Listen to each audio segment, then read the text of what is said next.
Welcome back to Tales Recapped. Today I am going to explain the film called Blankman, released in 1994. Spoilers ahead, watch out and stay safe. The movie revolves around two brothers, Daryl and Kevin Walker, who grew up watching the hit television series, Batman. All grown up, Daryl is a clumsy, nerdy repairman who is overly optimistic and is naive to the harsh realities of living in the inner city. However, he is also a brilliant inventor, having a robot assistant named J5. Meanwhile, his brother Kevin is a tabloid news cameraman. He works for the tabloid department of his company called The Hard Edition. At work, he has a crush on a journalist named Kimberly Johns. However, the latter has no interest in him. In the work front, Kevin wants to get out of making tabloids and do a serious story about a mobster named Michael the Suit Minnelli. However, every time, all his attempts to do so are shot down by his boss, Larry Stone, a perverted tabloid news junkie. Kevin and Walker live with their grandma Alina Walker. Alina is deeply interested in politics, and she is an avid supporter of a mayoral candidate named Alderman Marvin Harris. One day, while working in his repair shop, Daryl accidentally makes bulletproof clothing after taking off his jacket and placing it in between a burner and some chemicals. He notices the change in the fabric of his jacket but is oblivious of its power. Meanwhile, Alina is at Harris's campaign meeting along with tons of his other supporters, who are in the process of making promotional wear for the campaign. There, Harris is informed that he is leading in all the exit polls, and he relays the information to supporters much to their joy. As they are celebrating, the gangster Michael and his bodyguards show up. Minnelli offers to make $1 million donation for his campaign in front of everyone. However, Harris turns down the offer, refusing to accept his ill-gotten money. This further boosts Harris's public persona, much to Minnelli's dismay. As the gang proceeds to leave, Alina humiliates Minnelli for putting forth such an offer. This enraged Minnelli, and later that night, he sends his goons after Alina. They rob her and murder her in cold blood. Alina's gruesome murder devastates Kevin and Daryl, and they have a hard time coping with the loss. This also opens Daryl's eyes to the urban decay all around him, so much so that he begins to stand up for the people around him, and one day while returning home from work, he saves an elderly transit passenger from being mugged. Over time, he becomes a vigilante superhero. Along the journey, he discovers that his jacket is bulletproof. Using the method that made his jacket bulletproof, Daryl creates a bulletproof costume for himself and a host of weapons to fight crime, much to the annoyance of Kevin. One day, Kimberly approaches Kevin in dire need of a cameraman for a bombshell story on Minnelli. It's revealed that someone has agreed to snitch on the mobster. Kevin swiftly accepts the offer as he has been looking for an opportunity to impress Kimberly and nail Minnelli. After work, Kevin rushes home to tell Daryl, but he learns that Daryl is out fighting crime. Eager to share the good news with his brother, Kevin uses Daryl's walkie-talkie to track him. It revealed that Daryl is fighting to protect someone from a bunch of thugs. The goons shoot at him multiple times, but because of his bulletproof armor, he doesn't sustain any injury. The bad guys then decide to aim at Daryl's unprotected head, but fortunately Kevin arrives just in time and saves his brother before beating the convicts. This does little to stop Daryl, and the next day, he goes to see the police commissioner regarding skyrocketing crime in the city. However, the policemen make fun of him and almost arrest him for arguing with them and making outlandish demands. Kevin begins to worry about his brother's mental state and takes him to see a psychiatrist. Kevin tells the psychiatrist about Daryl moonlighting as a vigilante who fights crime, exposing his identity. However, Daryl denies being a vigilante and puts the blame on Kevin, whom the psychiatrist then attempts to psychoanalyze. After that, Kevin finally concedes and decides to let Daryl fight crime, believing that it's Daryl's way of coping with the murder of their grandmother. However, Kevin keeps Daryl under his supervision and helps him set up a help booth in front of their home. One day, a girl runs up to the stand and informs them of a lady trapped in an elevator. Daryl and Kevin rush to the scene and force open the elevator's door. It's revealed that the woman is actually pregnant and is in labor. Daryl is initially hesitant to help deliver the baby, but he ultimately decides to do it as the woman's sigh for help gets louder and louder. After a lot of struggle, Daryl finally helps the woman safely deliver the baby. Suddenly, the media show up and Daryl finds himself surrounded by reporters. The new mother thanks him in front of everyone and asks his name, but Daryl just stares. Then, Kevin says he's gone blank,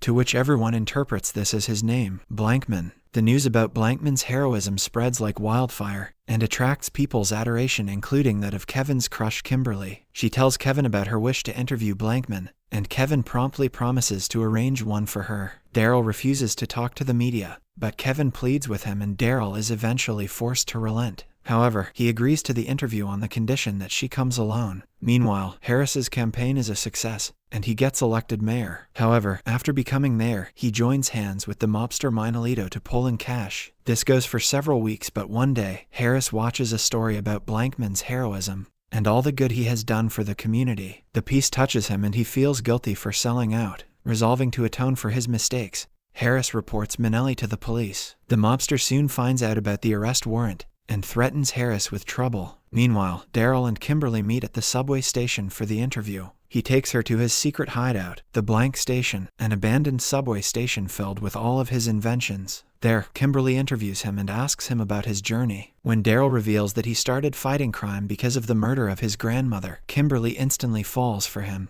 and starts flirting with him. Daryl also flirts back and they kiss each other before leaving. After Minnelli goes into hiding, Mayor Harris works honestly for the betterment of the city and announces on live television that he intends to pay the debts of the city workers. He also requests that Blankman be there during the press conference to protect the people and receive a special award for his heroism. The movie then cuts to the day of the event where Blankman collects his reward and gives his speech on justice and peace. Then, the new bank, which is responsible for paying the debts of citizens, is opened. Simultaneously, Minnelli's henchmen, who were hiding in the crowd, storm the bank and take the mayor hostage. Soon, Blankman arrives at the scene and enters the bank to save the mayor, but ends up getting captured by the goons, who chains him up alongside the mayor, who is restrained with a bunch of explosives. The thugs begin to loot the bank vault as Blankman plans his course of action. He manages to lure the goons out after throwing a stink bomb in the vault. He also sprays oil on the floor, and as a result the goons slip, which allows the mayor to lock the vault door. Seeing that they only have 1 minute until the bomb goes off, the goons flee. Soon, Kevin arrives at the scene and forces his way into the bank despite the police barricading. However, he is not able to defuse the bombs. The trio resign and Daryl reveals his identity to the mayor and tells him about his grandmother, who admired him a lot. Moved, Mayor Harris tearfully wishes him well and warns him to run. Blankman obliges and runs out screaming as the bank explodes, killing Harris and destroying the bank. Due to this incident, the public loses their trust on Blankman and quickly turns on him. Unable to deal with the hate, Daryl decides to retire from fighting crime and even lets go of a possible relationship with Kimberly. In an attempt to return back to a normal life, he gets a job at a McDonald's. A few weeks passes by. One day, Kevin's boss Larry manages to contact Minnelli and reveals his knowledge of Blankman's love for Kimberly to secure an exclusive interview. Meanwhile, one day, while researching Blankman's grandmother's death, Kimberly learns about Minnelli's involvement in the death of his grandma and calls the former hero on his helpline with the news. However, Kevin picks up the phone, and as soon as she is about to relay the information, Minnelli shows up and snatches the phone off of her. Thinking he is talking to Blankman, Minnelli threatens to kill Kimberly if Blankman doesn't show up and takes Kimberly hostage. Kevin quickly rushes to Daryl's workplace with the news, but Daryl refuses to help until he reveals that Minnelli was behind the death of their grandmother. Vowing to avenge their grandmother, Daryl leaves to his secret lair to get his costume. He also convinces Kevin to wear a costume. Afterwards, the two brothers rush to the TV station, where Minnelli has chained up Kimberly. All of a sudden, the two make a dramatic entry by breaking the office windows. Minnelli mocks Kevin by calling him the other guy,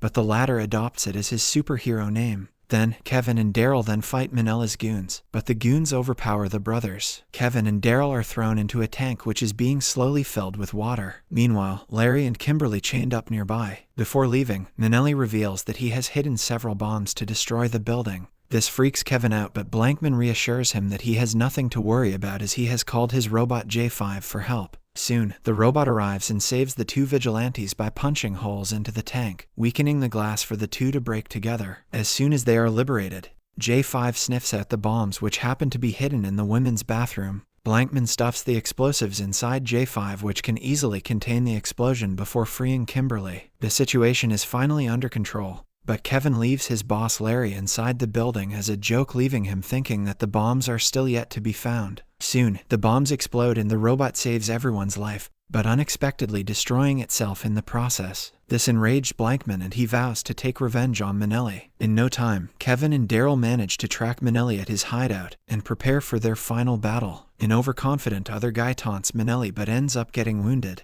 Meanwhile, Blankman defeats Minnelli's goons with his electric nunchucks. As he makes his way to Minnelli, the latter takes Kevin hostage. However, Blankman activates his jet-powered roller blades to capture Minnelli and save Kevin. Then, he rams Minnelli through a bunch of doors and delivers him to the police, finally avenging their grandmother's death. Once again, Blankman, along with other Guy, is acknowledged as a hero by the public. The new mayor hands them the Mayor Harris Award for Outstanding Community Service at a ceremony in their honor, while other Guy receives a Blankman t-shirt, much to Kevin's disgust. After the ceremony, Daryl changes into his normal clothes and Kevin introduces him to Kimberly. The two make light conversation until Kimberly points out a purse snatcher, which sends Daryl into his superhero mode. It turns out to be a trick, as Kimberly reveals she already knows that Daryl is Blankman. To prove it, she kisses Daryl, causing him to fall to the ground embarrassingly like before. The film ends with a shot of a banner that reads, "We love you, Blankman," and the other Guy.